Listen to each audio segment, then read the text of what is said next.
I can't tell what's moving my heart more. His teachings, Martin Luther King Jr.'s teachings that always call me home, the beautiful music that we got to be privileged to receive, and the gift, Lee, Justin, Alan. Being together when the world is what it is.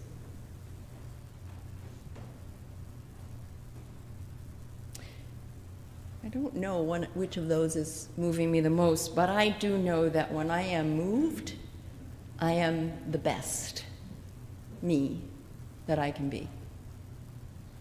When I live in fear, reactivity, anger, stress, overwhelm, seeking to control, figure it out, make a plan, pay people back, I am not the me I am called to be.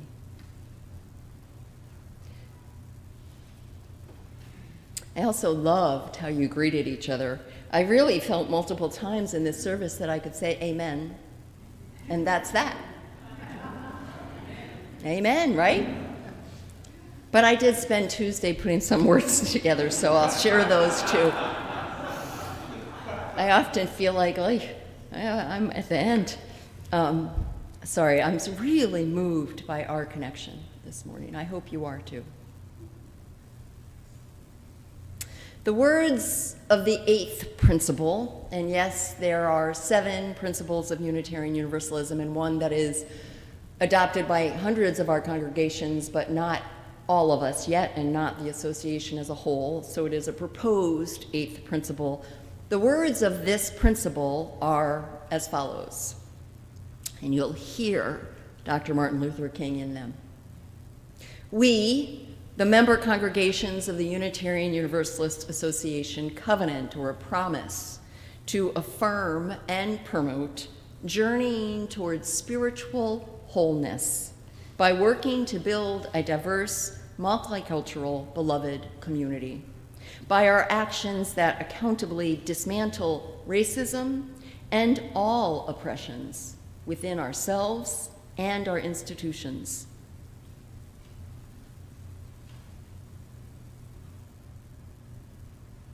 Hundreds of congregations across our country have adopted this principle, adding to the current 7 principles which seek to promote, among other things, the inherent worth and dignity of every person, the interconnected web of all of creation, democracy, the free and responsible search that every individual has for truth and meaning in their life. We at the FRS have been talking for a couple of years now about adopting the 8th principle as an affirmation of our commitment to so much of what we do, our commitment to anti-racism and anti-oppression of any kind. It's a natural next step for us, speaking to the external world of who we are. It represents our work in the accessibility and inclusion ministry so that everyone's needs and ways of being are met to the best of our ability. It represents our work in anti-racism. It represents our commitment to be a welcoming congregation in supporting the LGBTQ community, and I could go on and on. It represents our work in the Green Team, for the worth and dignity and preservation of our earth. For oppression is not only of people, but it is also of the planet. We've offered ongoing educational programming across all these initiatives: Seeing White, the 1619 Project, education around trans rights and around interconnectedness, our entire theme this year.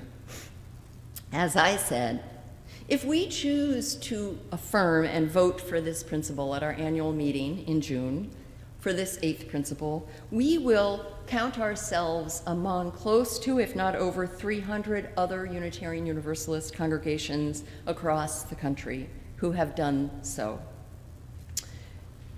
So I knew that this is all true, and yet, as I was planning or looking for the words to share this morning and imagining this worship service and particularly the sermon, it just wasn't sitting right with me. Not what it is, but how to go about it. And all that kept coming to me was no more education or pontification or rhetoric around why this matters. Enough, I thought. The world is at war. Again, it has been and continues. Innocent civilians are being killed in mass shootings every day. Elders and disabled people can't afford to live in our city or heat their homes or keep their pets. The lives of transgender people are at constant risk, and I could go on and on and on. I don't want to debate whether this needs to stop or whether we're committed to changing anything and everything that furthers any kind of oppression of anyone within these walls and beyond. We know we don't agree with that. So it's just time to name what's happening in ourselves and between us and in the world, and that's what I want to talk about this morning. It's back to our theme of interconnectedness. Here it is. When I look, and this is simply my opinion, you may agree or not, but I'll share with you what's in my truth. When I look at the world and I look at the violence and I feel the pain and I hear and learn and watch what people do to each other, to animals, to our earth, to...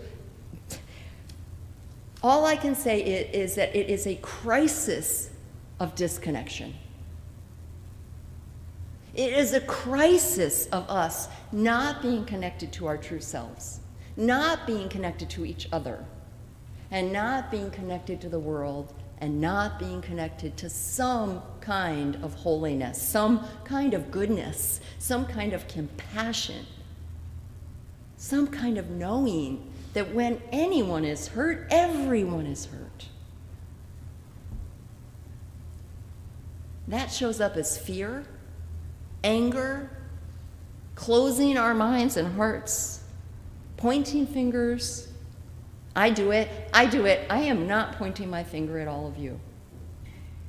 Father Richard Rohr, one of my teachers, says, if we don't understand collective liberation, which is what this is that we're talking about, right? Interconnectedness means what happens to one happens to all. Maybe not instantaneously, but it does.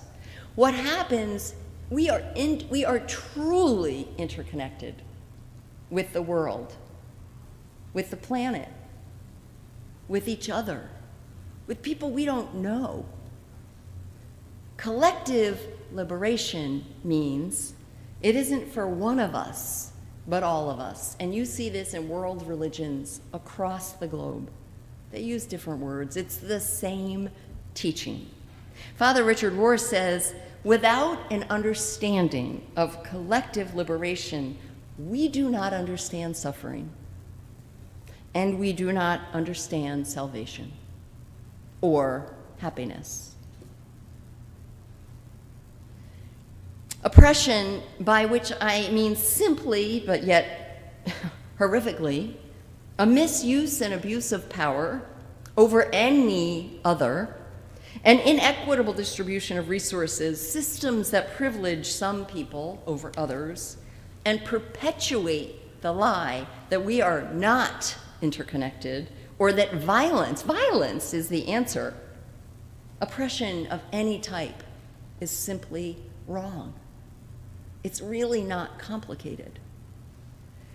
It's misaligned with our liberal religious values and our morality.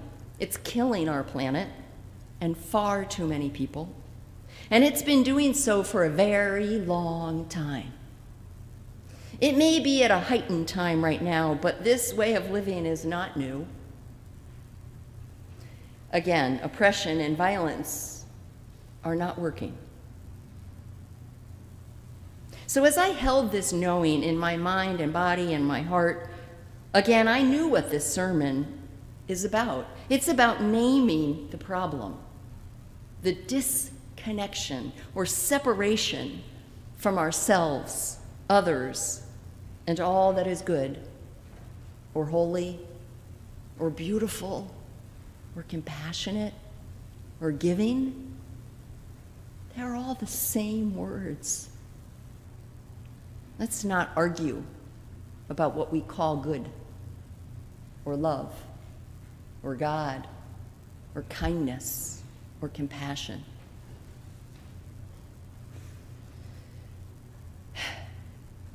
I don't know where I am. I've totally lost my place because I'm speaking from my heart, not just these words. So if that's the problem, disconnection, separation, fear, anger, I am asking all of us to choose differently and to replace it with what we actually need and want, which is connection. Living with and creating in the world the beloved community. Within yourselves, in our church, in our community, and in the world, as Reverend Dr. Martin Luther King Jr. spoke about. People act out. They hurt themselves. They hurt other. Violence begets violence, generation after generation after generation. When we're disconnected, we are afraid. When we are disconnected, we are angry. We feel powerless. We feel unable to see a way through. And so again, we turn to what we're taught is the answer: fighting, otherizing people, pointing fingers. From a place of fear, people separate ourselves into what and who is the other. And yet spiritual masters, teachers, and science tell us everything is interconnected. There is no other. What we do to one, we do to all. When one community of people, one race, one country suffers, we all suffer. Fear and its close friend, anger, have reached endemic proportions. I know so because when people are kind, I'm stopped in my tracks. I'm stopped in my tracks when a stranger does something nice, like say hello. What's wrong? Maybe it's me, but I have a feeling it's not as frequent and common as it need be. These emotions and these mindsets of fear and anger and disconnection, they're stored in our bodies, they're passed on through generations, and in some ways so normalized that we forget, or in my case, sometimes don't believe there's actually a way out. But there is. There is. It is the way of connection. Peace, love, justice. It is a path that honors this interconnectedness of our world, feeling with compassion how everything we do affects others. When we love another person, we love ourselves. When we fear another person, we live in that fear. The fear is in us, and we live in it. When we hurt another person, we live in that. Again, this is not rhetoric. So this replacement, the replacement for fear and anger and disconnection, is what Reverend Dr. Martin Luther King Jr. called the beloved community. The same words that are used in the eighth principle. There'll be more online about all that he taught because there's a lot of intellectual information here. Where it came from, it's credited, by the way, to have begun in the 1800s with a philosopher by Josiah Royce. Now, no offense to Mr. Royce, but I think this concept has been talked about probably thousands of years before 1800. We've been told for eons that there's another way of love, peace, justice, standing up for truth. Dr. King believed that in order to create the beloved community, there were 6 things that had to happen. There had to be a genuine acknowledgement and change so that all can share in the wealth of the earth. International standards of human decency that protect against poverty, hunger, homelessness, an all-inclusive spirit. He said sisterhood and brotherhood, I would say peoplehood, kinship, that replaces racism, discrimination, bigotry, prejudice. Having international disputes resolved with peaceful conflict resolution and reconciliation between adversaries instead of military power. Love and trust that triumphs over fear and hatred. Peace and justice that prevails over war and military conflict. I, for one, am finished and done saying these are impossible dreams, or I am naive for believing they can be true. Dr. King placed great faith in the need for and power of reconciliation as a pathway to this community. He was no fool with respect to how violence destroys entire communities and races and groups of people and individuals.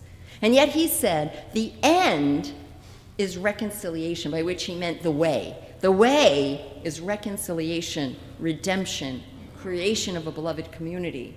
It is that which will bring about miracles in the hearts of people. He knew goodwill was not enough to bring about this change in society and relations. He called on the power of agape love, love for all, love which is spontaneous, unmotivated, groundless, creative, love that seeks to preserve and create community. It's a kind of love and care and identification with our fellows that demands that we hold a concern for all beings, all people, regardless of their beliefs, abilities, skin color, religion. He called it an all-embracing and unconditional love. As I said, you might be thinking these are lofty ideals, far out of reach, not much use now. But how many times are we going to keep doing the same thing, hoping maybe it will get a different result? Are they lofty ideals? Of course they are. That's what values and virtues are.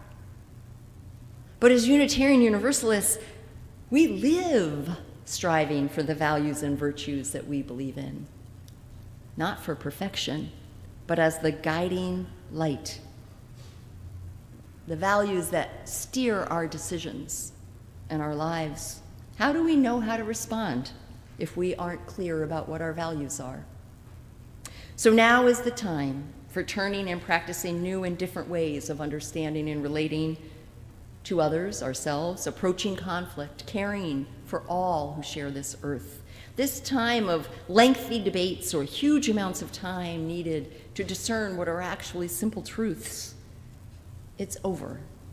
It's back to the basics. Basics which, in my opinion, have never been given a fair trial. Connection, love, justice, peace, equity, interconnectedness, living in beloved community. We know peace has to be the answer, and that oppression of all kinds needs to end. Recognition of the interconnectedness of all life, responding to that truth, must be the way of life and must be sustained. If separation is the problem, and I believe it is, underneath everything then, connection, agape love, caring for one another is the answer. So let us hold one another in great care, provide safety in a very turbulent and overwhelming world. Stop pointing fingers and instead open our arms and our hearts. Let's work for peace.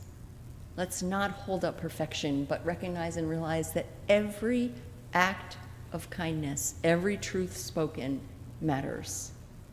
Let us affirm and work towards this beloved community, made richer by our diversity, grounded in equality, justice, and uplifting for all. May it be so. Amen.